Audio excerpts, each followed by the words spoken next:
Have you ever wondered, what if? What if you'd made a different choice? Stayed with that old flame, taken that safer path, or thrown caution to the wind for a life of passion? Today, we're diving into a story that explores exactly that. This is the story of Ada, a woman who gets to live the lives she almost had, only to discover where true happiness really lies. Our story begins in Lagos with Ada. She's smart, she's vibrant, and she's just had her heart shattered into a million pieces. She discovers her fiancé, Chike, isn't just her fiancé. He has other wives, other children, scattered across the country. As he leaves, his final words cut deeper than the betrayal itself. You'll never find someone like me. Lost in a haze of heartbreak, Ada wanders through the bustling Lagos streets and finds herself in a dusty old bookstore. An enigmatic elderly woman, Madame Ngozi, hands her a mysterious leather-bound book. Write what you wish you had chosen, she says, her eyes full of ancient wisdom, and see where it takes you. That night, with tears staining the page, Ada writes just 7 words. What if I stayed with Amika? The world around her shimmers, it ripples, and then she wakes up.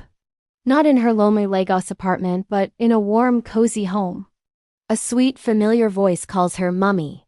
It's Chizaram, her 6-year-old daughter. And the man beside her? It's Amika, her college sweetheart. This is the life she'd always dreamed of, the one that got away. It's filled with school runs, family dinners, and comfortable silence, but that's just it. The silence is a little too comfortable. The passion that once defined them has softened into a quiet, predictable routine. Amaka is a good man, a loving father, but the spark is gone, replaced by a gentle, lukewarm contentment. Ada looks at this perfect picture and realizes a painful truth. Nostalgia feels warm, but it doesn't bring fulfillment. One evening, she finds the book tucked away. She opens it, a new question burning in her heart, and whispers, "What if I had chosen differently?" And just like that, the world shifts again. Ada awakens in a sprawling, minimalist mansion in Ikoyi. Her closet is filled with designer clothes. A driver waits for her downstairs, and her husband is Tokombo, a wealthy, successful banker. This is the safe life, the sensible life. Her days are a blur of elegant parties and charity galas. She has everything a woman could want: stability, security, respect. But she has no real connection.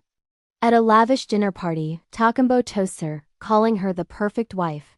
But as she smiles for the crowd, she feels completely invisible. She starts noticing the simple joys she's missing. She sees a couple laughing in traffic. She hears street vendors singing with more passion than she's felt in years. Her life is beautiful, but it's muted, like a painting behind glass. Then, one night at a gala, the band starts playing a familiar song. It's the song from her wedding. To Amika. Suddenly, a memory pierces through the fog: her daughter, Chizaram. A wave of gut-wrenching loss hits her as she realizes in this perfect, stable life, she never had a child. Her heart aches with an emptiness that no amount of wealth can fill. She now understands that comfort is not the same as happiness. That night, she finds the book, its leather cover cool against her trembling hands. She writes, "What if I had chosen passion instead of safety?" The book glows, and her pristine world dissolves into light. Ada's next awakening is an assault on the senses. She's in a glamorous penthouse overlooking the city, the air buzzing with energy. Next to her is Dami, a charming, wildly unpredictable music producer. This is the life of fire and passion she asked for. Their relationship is a whirlwind of private jets, celebrity parties, and intoxicating romance. They are the couple everyone talks about. But behind the closed doors of their perfect penthouse, the fire that makes their life so exciting is the same fire that threatens to burn her. Dami's passion comes with a dark side, a volatile temper that can erupt at any moment. She feels more alive than ever, but also constantly on edge, unsafe. One night, a silly argument escalates. Dami, in a fit of rage, throws a glass against the wall. As Ada stares at the shattered shards on the floor, she sees a reflection of herself broken and scattered. She whispers to the empty room, "I don't even know who I am anymore." This love doesn't warm her. It just burns. Later, she finds the book in a drawer, its pages looking torn and singed, as if it has been through the fire with her. With a shaky hand, she writes her most important question yet. What if I had chosen myself? The chaos vanishes. Ada wakes up to the gentle sound of rain. She's in a small, cozy apartment in Abuja. She's alone. But for the first time in a long time, she isn't lonely. The silence isn't empty. It's peaceful. In this life, Ada is single. She owns a small art studio where she teaches local girls how to paint. She's not rich, or famous, or part of a power couple. She's just Ada, and it feels right. Her days are filled with purpose. She paints, and for the first time her art starts to sell. Her studio walls are covered in her creation sketches of faces that haunt her memory. Emeka's kind eyes, Takenbo's polished smile, Dami's fiery gaze. And in almost every drawing, there's the face of a little girl with a bright smile, Chizaram. One evening, a storm rages outside. She hears a small knock at her door and finds a little girl, soaked and lost. It's her. Same name, same face. It's Chizaram, but in this world, this isn't her daughter. The little girl looks up at her with wide, innocent eyes and says, "Auntie Ada, you look like my mummy." Ada pulls the child into a hug, tears streaming down her face, finally understanding. Even in worlds where she lost love, care, and connection, always found a way back to her. She opens the book one last time, no longer asking for a different life, but for the strength to face her own. She writes, "What if I stopped running?" Ada wakes up. The first thing she hears is the most beautiful sound in the world, Chizaram's laughter. Sunlight is streaming into her real Lagos apartment. The heartbreak is still there, a dull ache in her chest, but it no longer has power over her.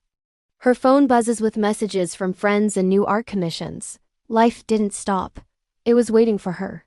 Chizaram runs in, holding a crayon drawing. "Mummy, I drew us happy," she exclaims. Ada kneels and holds her daughter tight. "We are happy, baby," she whispers, meaning it for the first time. The leather-bound book is on her nightstand. Its pages are completely blank. Later at sunset, Ada and Chizaram are at Tarkwa Bay. Ada looks at the book one last time, smiles, and tosses it into the ocean, watching the waves carry it away. She realizes she can't live every version of her life, but she can live this one fully, fiercely, and with all the love she has. We see her laughing with friends, painting with her daughter, walking barefoot on the sand, completely free. As she looks out at the horizon, she's not waiting for a new world anymore. She's embracing her own. A tear of gratitude rolls down her cheek as she smiles, and whispers to herself, remembering Chaik's bitter words. "I found someone like him after all." Me. The story of Ada reminds us that the quest isn't about finding the right person, but about becoming the right person for yourself. It's about finding peace not in the what-ifs, but in the what-is. Thank you so much for joining me on this journey today. If this story resonated with you, please hit that like button and subscribe for more deep dives into stories that move us. See you in the next video.